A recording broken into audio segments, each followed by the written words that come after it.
Bonjour, pour ce nouveau journal des métiers, je suis en compagnie de Frédéric Bouissy. Bonjour. Bonjour. Alors vous êtes directeur adjoint au CFA de Mont-de-Marsan et on parlera dans votre cadre de la rentrée qui approche et il faut déjà se mettre en route et tout préparer. Tout à fait.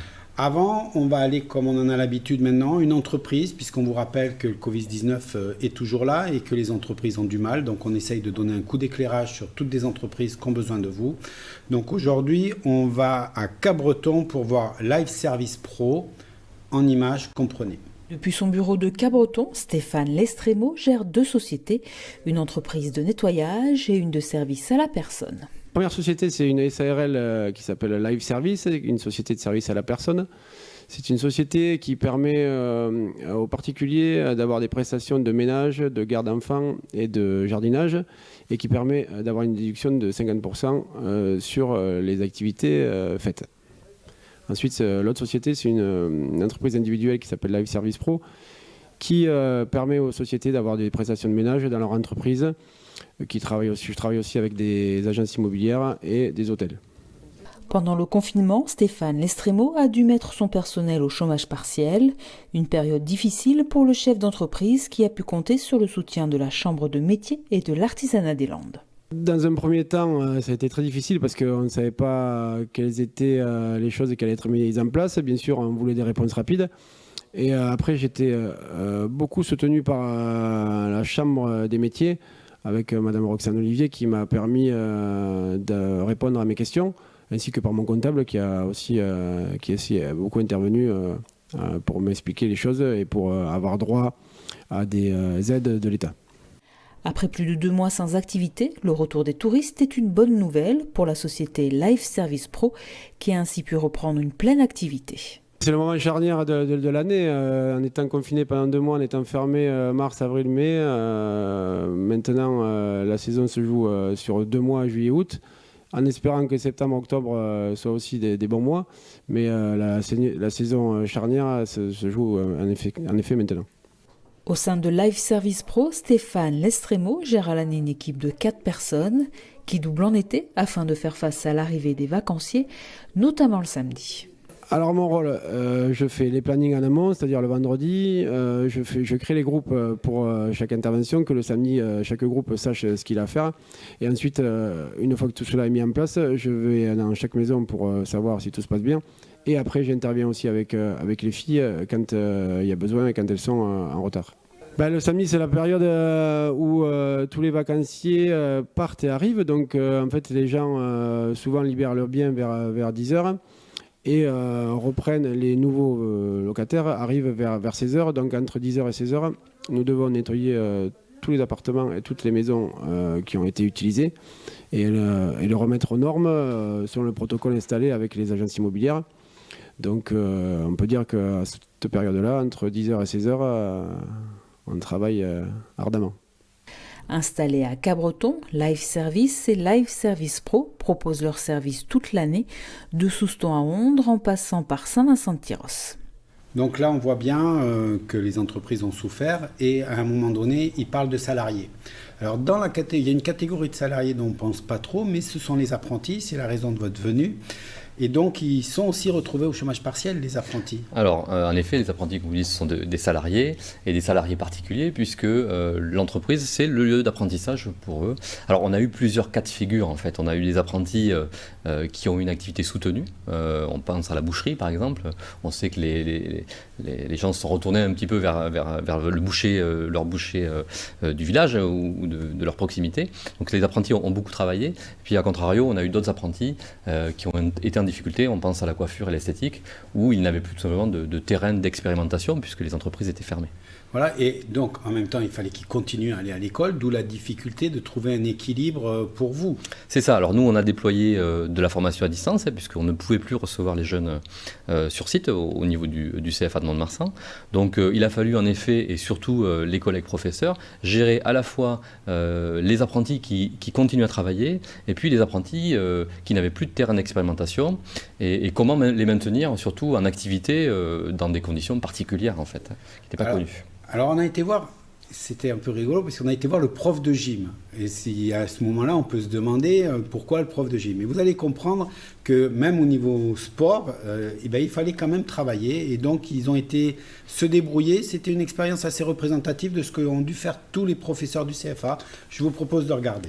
Dans cette application, pour les collèges et lycées professionnels et CFA, l'objectif était de proposer des exercices d'échauffement, de circuit training, de renforcement musculaire à différentes intensités, avec différents temps de travail et de récupération, avec comme support des vidéos explicatives pour expliquer quel groupe musculaire était sollicité, bien prendre connaissance de la respiration à adopter pour chaque exercice et aussi des positions, notamment par rapport au maintien de la colonne vertébrale, pour que les jeunes puissent participer à ces exercices ou avec l'objectif de prévenir les différentes blessures, parce que les conditions de sécurité dans la pratique sont très importantes.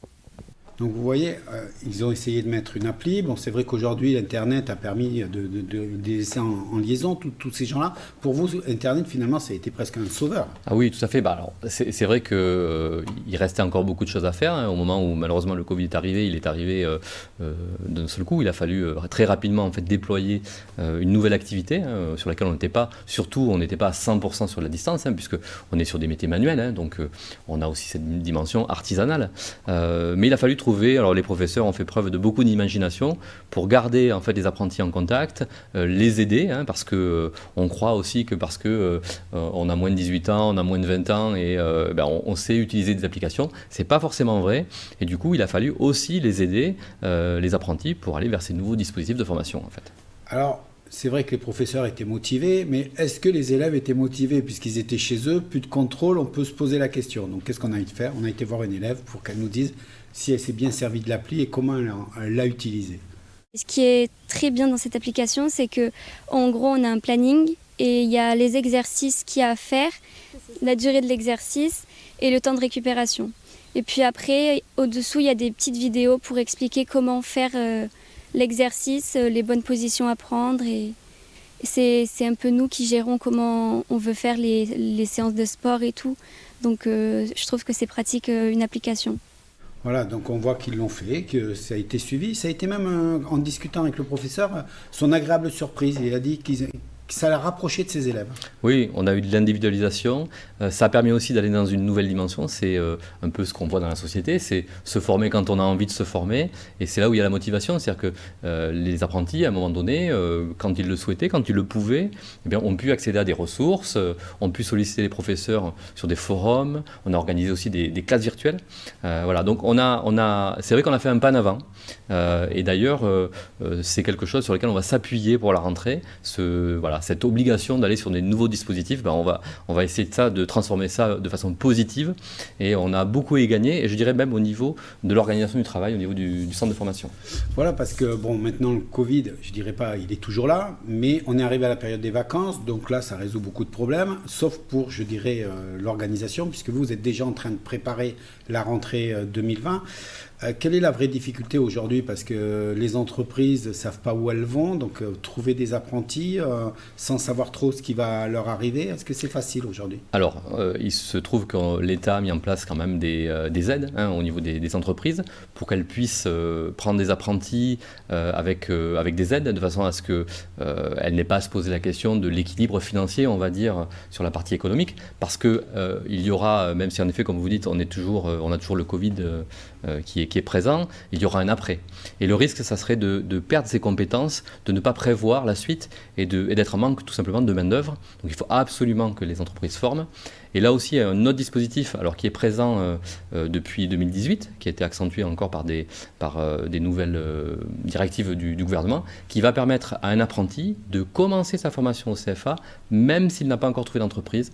Et le CFA va l'accompagner par son réseau relationnel, parce que c'est un CFA de chambre des métiers, l'accompagner à trouver une entreprise. Voilà. Donc on a ces deux dispositifs, on va dire, accompagnement financier pour les entreprises, possibilité de commencer la formation sans entreprise, c'est quand même important pour nous nous, ça va beaucoup nous aider.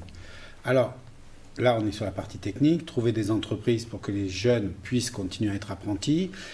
Comment vous allez rebondir? Vous avez dit ça nous a fait faire un pas en avant au niveau du Covid-19, pas lui, mais dans votre manière de travailler. Ça va se retrouver en 2020 dans votre méthodologie? Voilà, alors tout à fait. On va engager les équipes à poursuivre en fait, on va dire l'expérimentation du Covid en progressivement, on appelle ça l'hybridation, hybrider la formation, c'est-à-dire organiser des temps de formation à distance. Et puis nous, on a le terrain pour ça, puisqu'on fait de l'alternance, c'est-à-dire qu'on alterne des moments au centre de formation et des moments en entreprise, s'appuyer encore plus sur l'entreprise et s'appuyer sur ces temps-là, donner un plus de souplesse. Voilà. Donc là, on va conceptualiser ça et on va travailler là-dessus toute l'année.